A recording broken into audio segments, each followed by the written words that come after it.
hari ini adik-adik? Alhamdulillah. Baik. Semuanya sehat?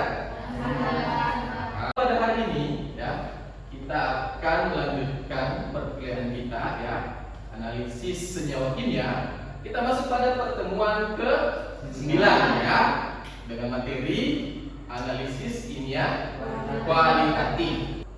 Masih ingatkah kalian ada berapa macam kimia analisis? Kualitatif, ada kuantitatif ya. Nah, berarti kalian sudah bisa apa yang dimaksud dengan analisis kimia secara kualitatif? Nah, tadi kita bagi dua toh, kualitatif dan kuantitatif. Kualitatif itu apa? Kualitatif bertujuan untuk mengetahui keberadaan suatu unsur atau senyawa kimia, baik organik maupun non-organik. Oke, bagus ya. Beri tepuk tangan dulu semuanya ya. Iya.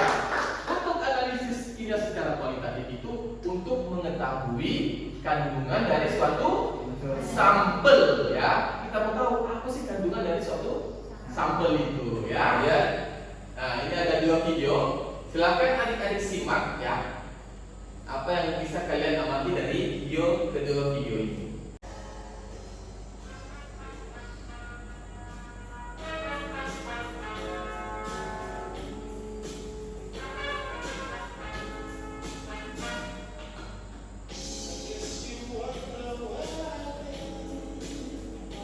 Nah, sekarang video kedua. Ini dia contoh produk-produk skincare ala-ala. Tidak ada ingredient atau bahan bakunya, aturan pakainya, tempat produksinya, dan yang paling utama tidak ada nomor BPOM-nya atau nomor izin edarnya. Nah, lalu gimana sih ciri-ciri laba-laba? Yuk kita bahas satu persatu. Pertama, kandungan kimia berbahaya seperti merkuri tidak memiliki label yang jelas dan informasi yang cukup mengenai kandungan bahan-bahannya. Mengandung alkohol dan bahan berlebihan dalam jumlah yang tinggi sehingga menyebabkan iritasi dan reaksi alergi. Adik-adik, apa yang bisa kalian amati atau apa yang kalian bisa tangkap dari kedua video tersebut dikaitkan dengan pembelajaran kita pada hari ini? Tadi ada satu video pertama itu tentang Nilai gizi pada gorengan. nilai gizi pada gorengan. Yang kedua tentang Produk berbahaya seperti cara menggunakan krim-krim yang berbahaya. itu kosmetik ya. Kandungan dari kosmetik tadi sudah dijelaskan secara lengkap bahwa dari kedua video tersebut ya, kita melihat apa sih kandungan dari pertama gorengan, yang kedua dari kosmetik ya. Nah, itulah kaitannya dengan pembelajaran kita pada hari ini, bahwa pada suatu sampel, pada suatu produk ya, fungsinya analisis kualitatif ialah untuk mengetahui kandungan apa yang ada dalam suatu produk ya, atau makanan, baik kosmetik atau yang lain-lain. Sekarang adapun capaian pembelajaran pada pagi hari ini ya, kita ingin menentukan analisis kimia secara kualitatif. Nah, ada video yang ingin saya tampilkan.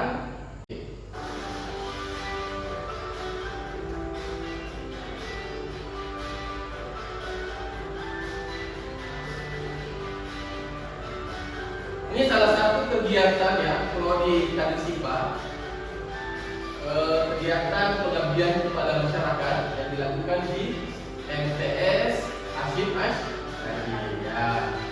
Nah, kegiatan ini melibatkan mahasiswa dari Fakultas Studi Kadisipa sedang melaksanakan praktikum menentukan asam basa. Ya, nanti kita lihat.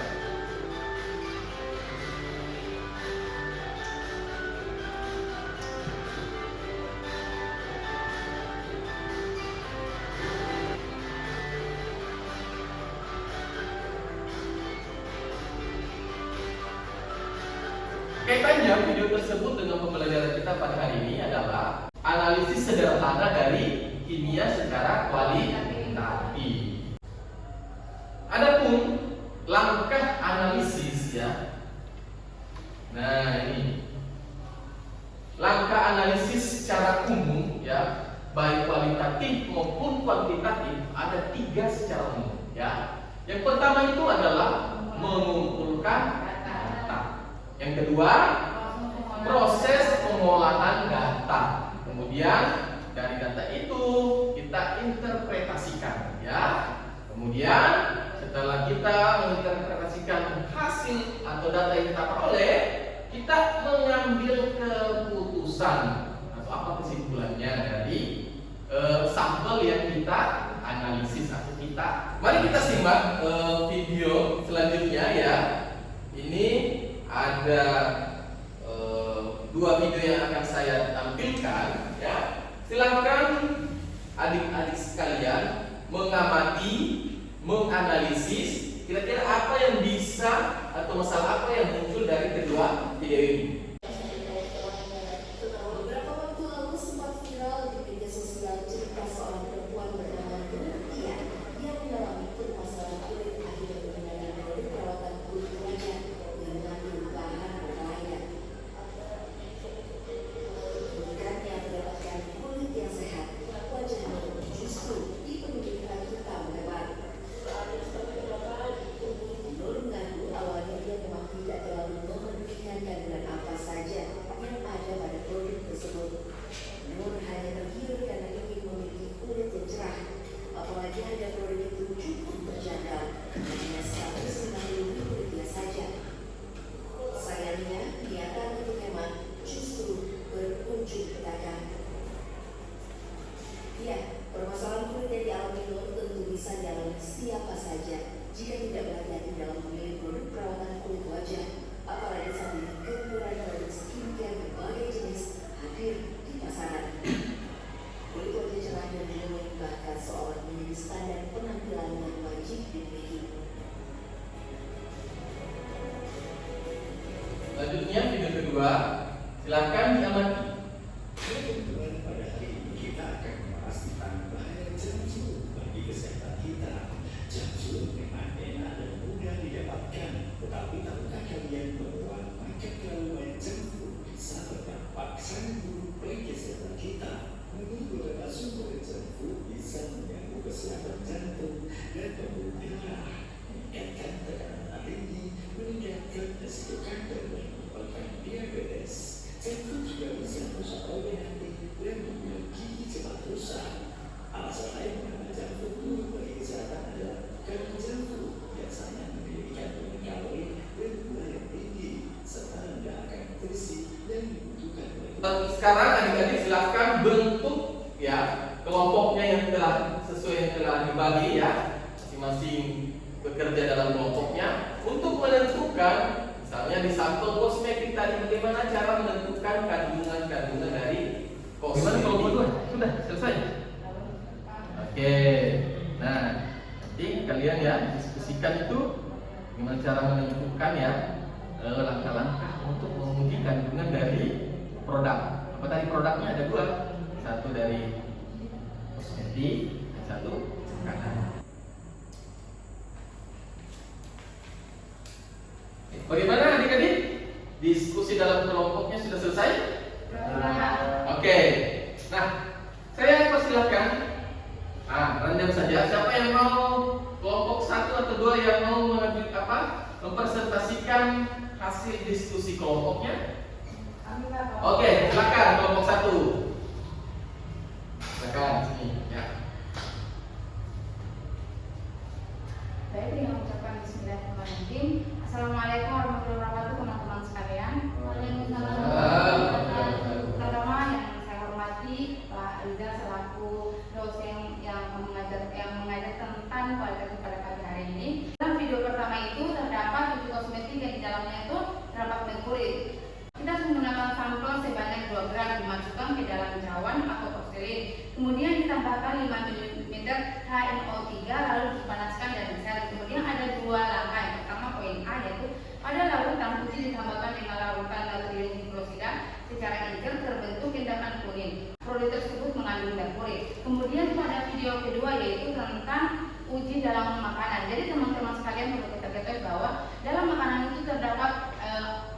kita perhatikan ya. Pertama itu karbohidrat.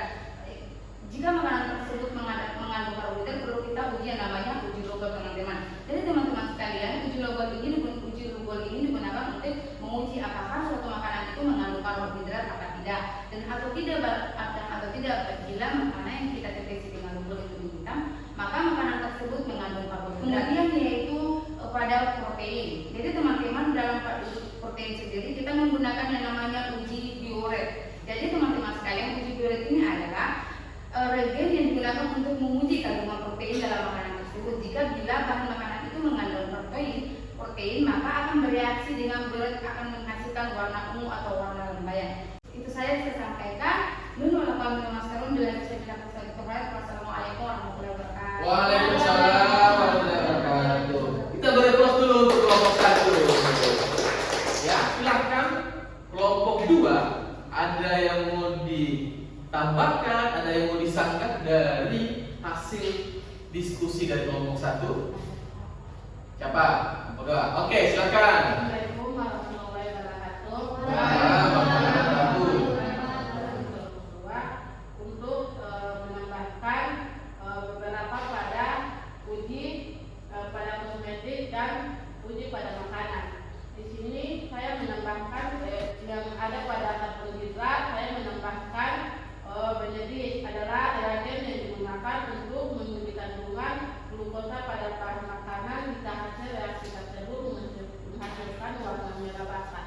Terima kasih. Baik, kita sudah sampai di akhir pembelajaran, ya.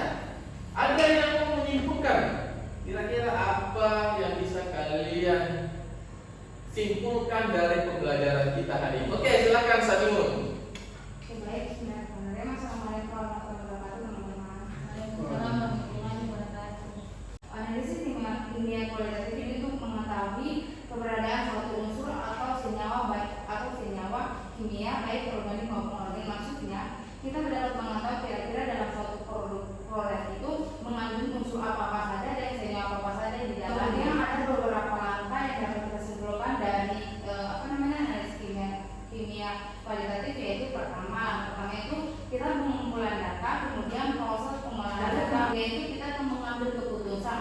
Ada yang mau bertanya? Saya Pak. Oke, ya silakan Rahman.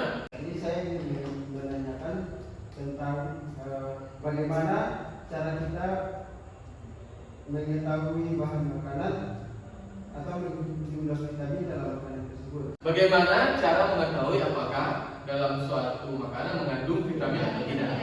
Oke, vitamin ini ada banyak ya. Nah, saya beri contoh saja vitamin C, ya toh?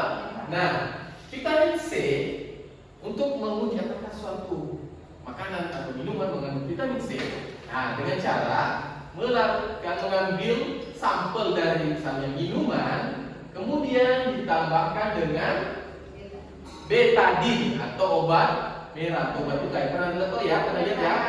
Nah, ditambahkan beberapa tetes ke dalam sampel, kemudian diaduk, ya. Kalau warna berubah menjadi benih, nah itu berarti menandakan sampel tersebut atau minuman tersebut mengandung vitamin. Sekira pertemuan hari ini cukup, ya. Nah, untuk tugasnya silakan masing-masing setiap mahasiswa mencari penerapan uji kualitatif, ya, pada bidang 1 pada bidang militer atau pertahanan, yang kedua pada bidang kesehatan, dan yang ketiga pada bidang saya kira pertemuan hari ini cukup. Saya akhiri perkuliahan hari ini. Saya mengucapkan alhamdulillahirobbilalamin, wabillahi taufiq wal hidayah. Wassalamualaikum warahmatullahi wabarakatuh. Waalaikumsalam.